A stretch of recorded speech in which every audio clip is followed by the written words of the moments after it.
अथ पंचदशोऽध्यायः।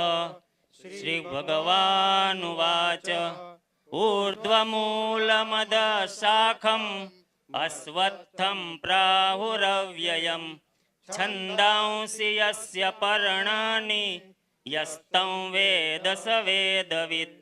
अधश्चोर्ध्वं प्रसृतास्तस्य शाखा गुणा प्रवृद्धा विषय प्रवालः।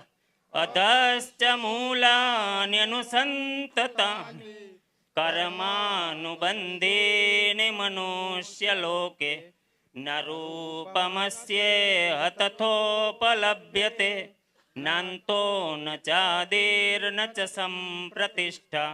अश्वत्थमेनं सुविरूढमूलम् असङ्गशस्त्रेण दृढेन छित्त्वा ततः पदं तत्परिमार्गितव्यं यस्मिन् गता न निवर्तन्ते भूयः। तमेव चाद्यं पुरुषं प्रपद्ये यथा प्रवृत्ते प्रसृता पुराणी निर्मानमोहाजितसङ्गदोषा अध्यात्मनित्या विनिवृत्तकामः। द्वन्द्वैर्विमुक्ता सुखदुःखसंज्ञैर्गच्छन्त्यमूढा पदमव्ययन्तत्। न तद्भासयते सूर्यो न शशाङ्को न पावकः यद्गत्वा न निवर्तन्ते तद्धाम परमं मम।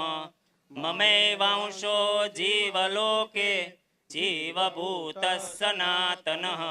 मनःषष्ठानीन्द्रियाणि प्रकृतिस्थानि कर्षति शरीरं यदवाप्नोति यच्चाप्युत्क्रामतीश्वरः। गृहीत्वैतानि संयाति वायुर्गन्धानि वासयात्। श्रोत्रं चक्षुस्पर्शनं च रसनं घ्राणमेव च अधिष्ठाय मनश्चायं विषयानुपसेवते। उत्क्रामन्तं स्थितं वापि पुञ्जानं वा गुणान्वितं विमूढानानुपश्यन्ति पश्यन्ति ज्ञानचक्षुषः। यतन्तो योगिनश्चैनं पश्यन्त्यात्मन्यवस्थितं यतन्तोऽप्यकृतात्मानो नैनं पश्यन्त्यचेतसः। यदादित्यगतं तेजो जगद्भासयतेऽखिलं यच्चन्द्रमसि यच्चाग्नौ तत्तेजो विद्धि मामकं।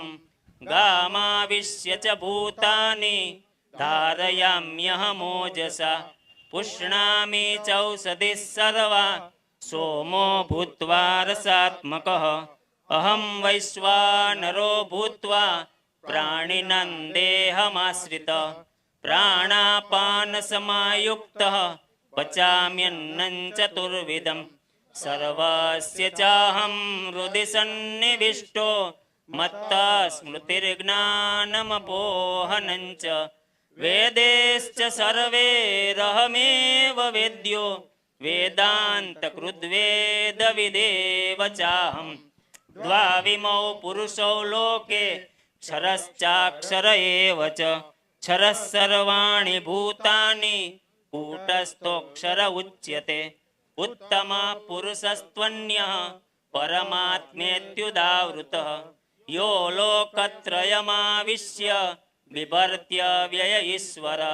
यस्मात्क्षरमतीतोऽहम् अक्षरादपि चोत्तमः। अतोऽस्मि लोके वेदे च प्रथितः पुरुषोत्तमः। यो मामेवमसम्मूढो जानाति पुरुषोत्तमं स सर्वविद् भजति मां सर्वभावेन भारत। इति गुह्यतमं शास्त्रम् इदमुक्तं मया नघ। एतद्बुद्ध्वा बुद्धिमान् स्यात् कृतकृत्यश्च भारत।